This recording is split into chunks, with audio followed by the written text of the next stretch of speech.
La lecture du jour est le psaume 16.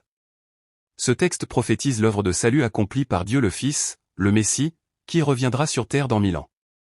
Il évoque également l'aboutissement de cette œuvre et révèle qu'elle est menée en collaboration avec Dieu le Père.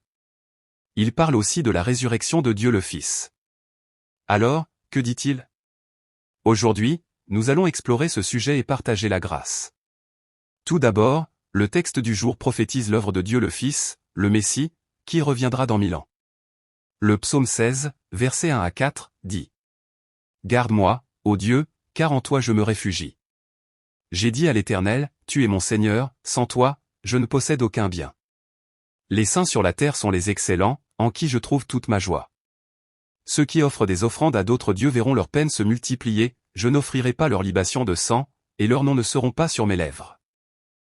Garde-moi, ô Dieu, car en toi je me réfugie. » Ici, le « je » désigne Dieu le Fils, le Messie, qui viendra sur cette terre.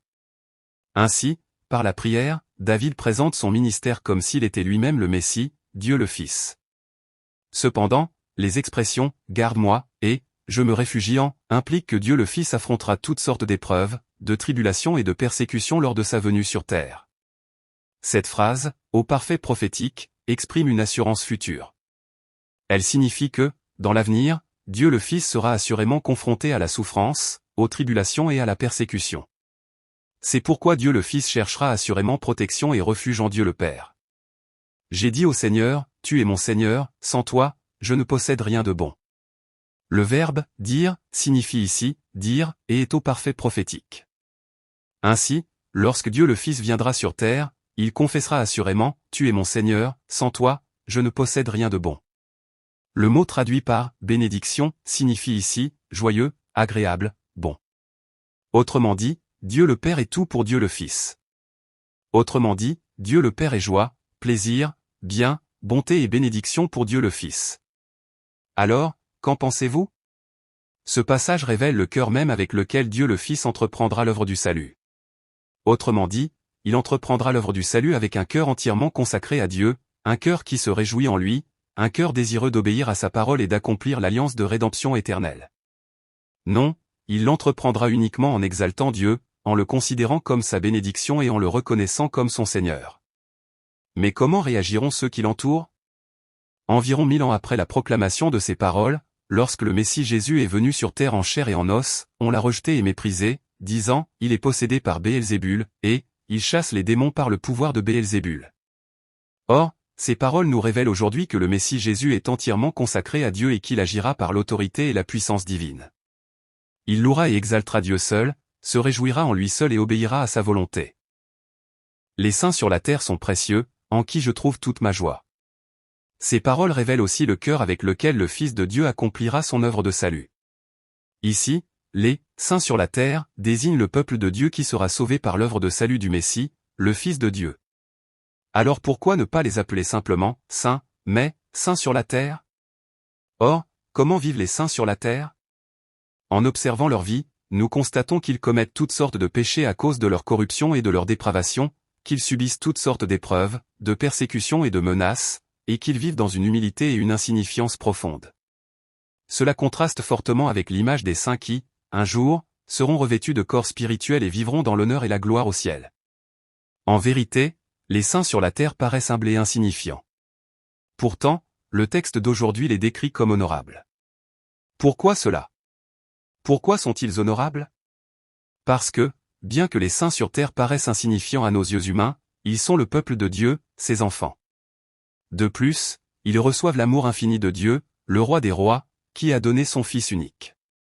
De plus, ils sont toujours avec Dieu, en communion avec lui, et vivent sous sa protection et sa bienveillance.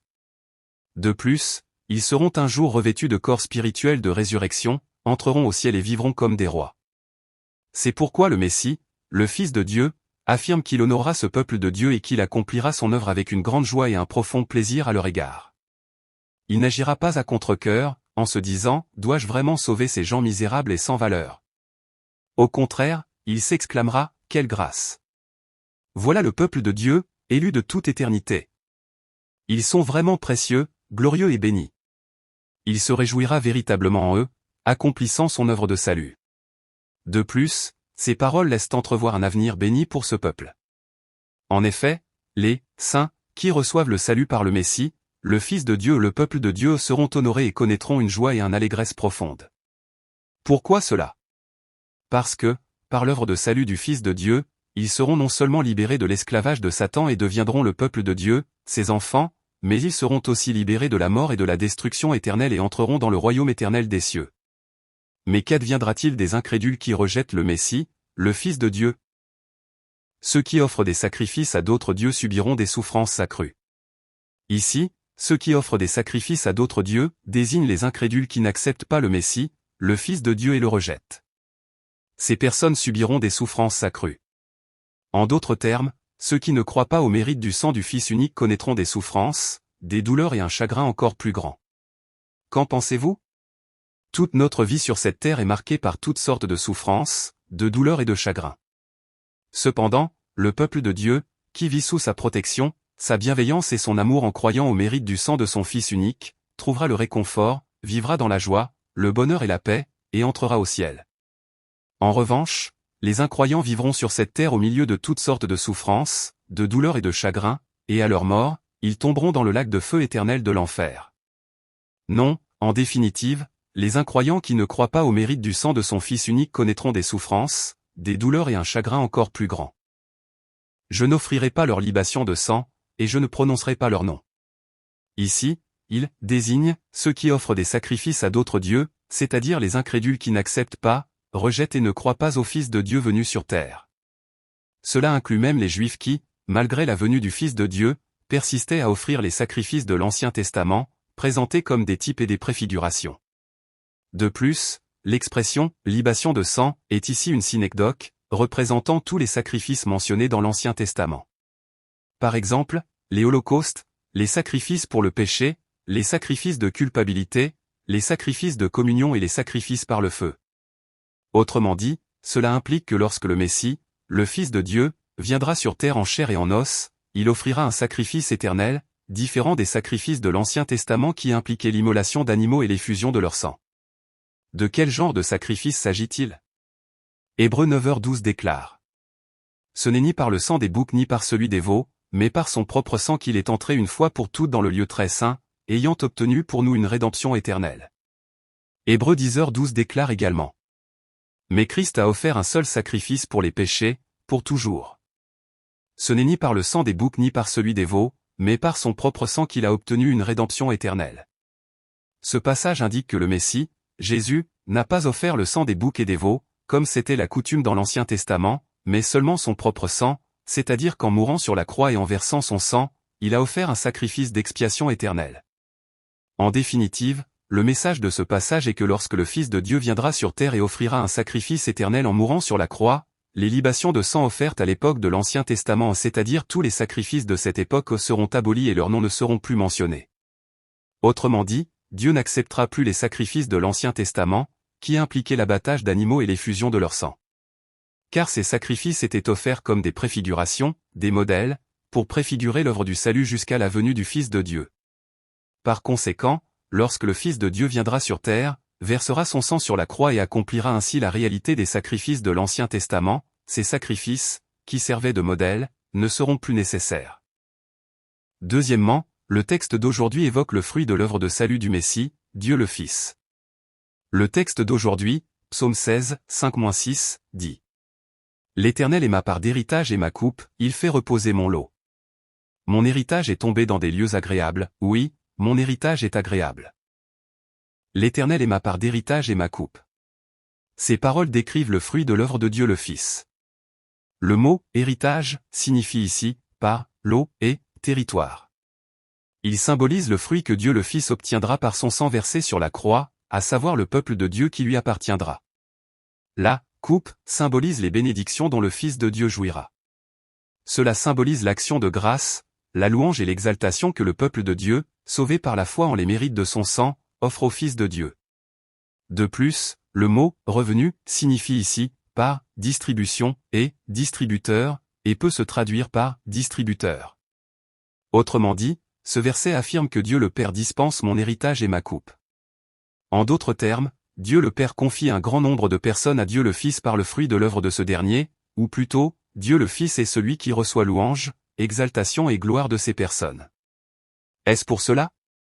Tout au long de son ministère, Jésus a répété à maintes reprises, « Celui que Dieu m'a donné, et ce que Dieu m'a donné ».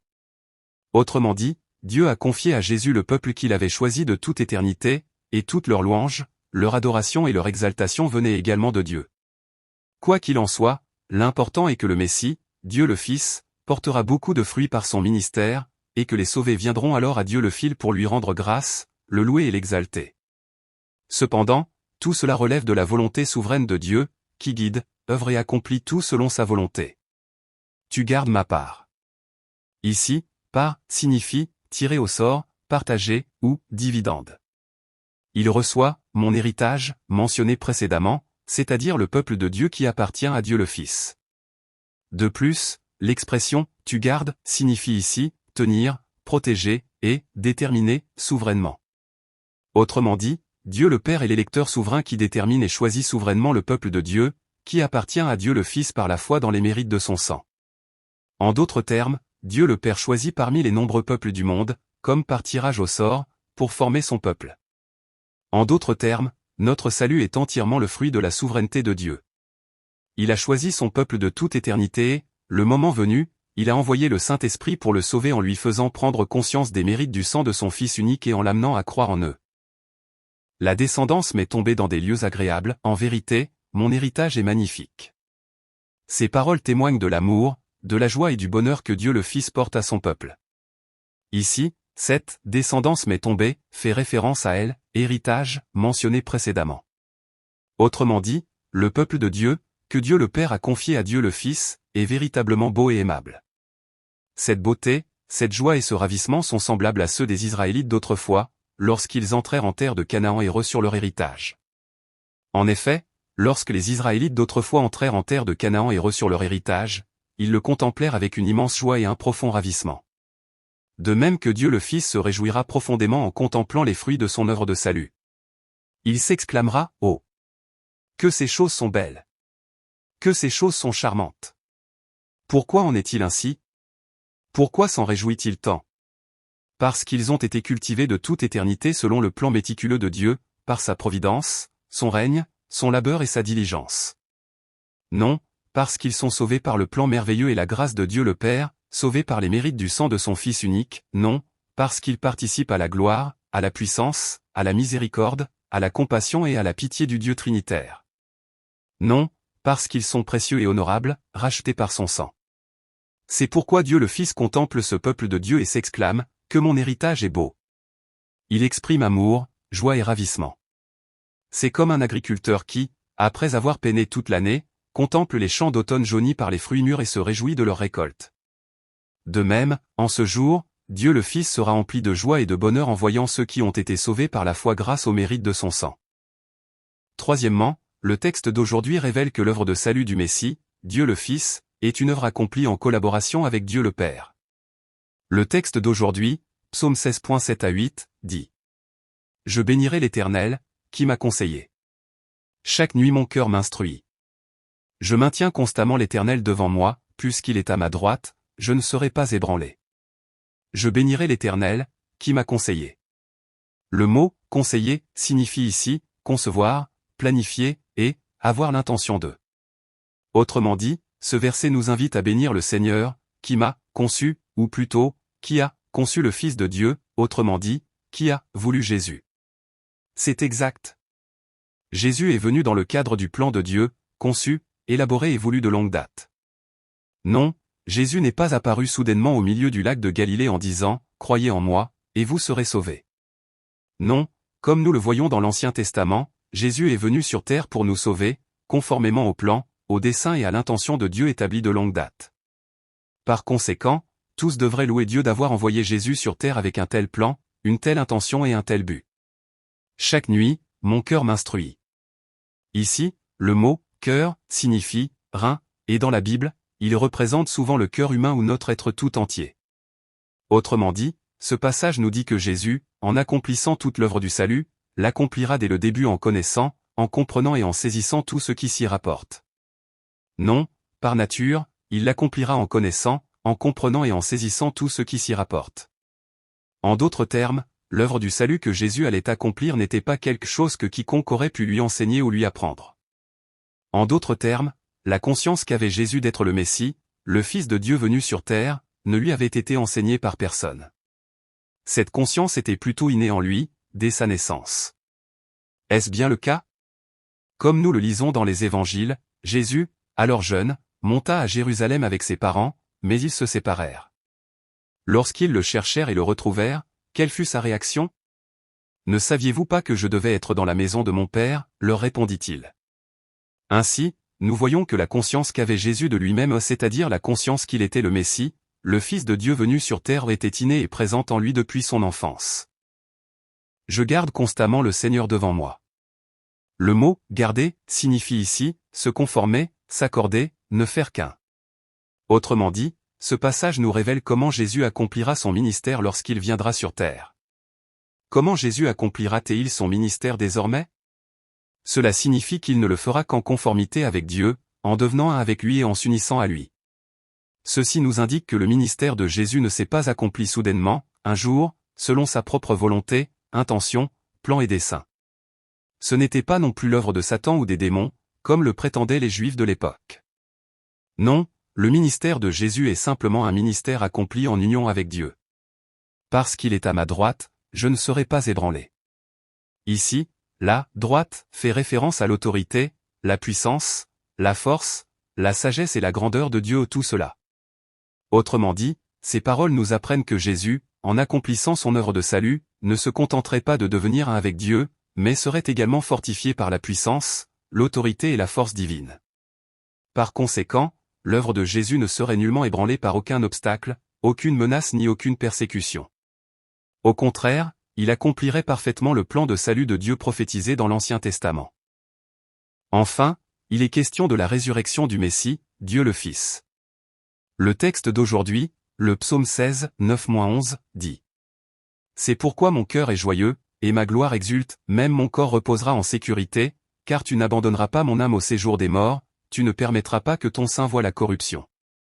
Tu me feras connaître le chemin de la vie, il y a plénitude de joie en ta présence, des délices éternelles à ta droite.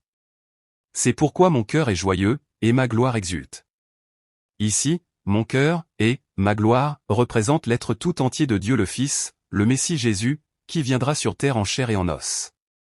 Autrement dit, ces versets nous enseignent que lorsque Jésus viendra sur terre et accomplira l'œuvre du salut, il sera toujours dans la joie et l'allégresse, car Dieu sera avec lui. Bien que cette vie soit misérable et douloureuse, sans aucun endroit où reposer sa tête, marquée par une misère et des souffrances absolues, et qu'en fin de compte, on soit capturé par les ennemis, crucifié et mis à mort par son sang, elle sera aussi une vie de grande joie et de bonheur, car ce sera une vie où Dieu le Père sera avec nous et agira avec nous par sa puissance. Mon corps sera aussi en sécurité. Ces paroles mettent particulièrement l'accent sur le corps du Messie Jésus et soulignent que mon corps sera en sécurité. Autrement dit, lorsque le Messie Jésus viendra sur terre, son corps sera profané par ses ennemis, raillé avec un roseau, transpercé d'une lance, et finalement crucifié et mis à mort par son sang. Cependant, son corps ne se décomposera pas, mais ressuscitera sain et sauf, sans aucun dommage. On peut donc dire que ceci est une prophétie de sa résurrection. Il réaffirme ensuite en quoi ressemblera réellement cette résurrection.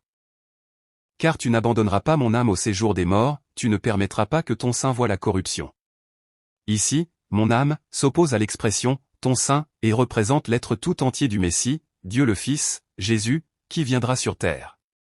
De plus, l'expression ne permettra pas la corruption signifie ici ne pas laisser dans une fosse, ne pas mettre dans la tombe, empêcher la corruption, prévenir la corruption.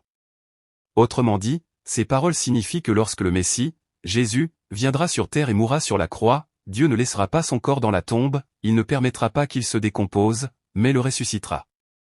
Qu'est-il advenu de cette prophétie?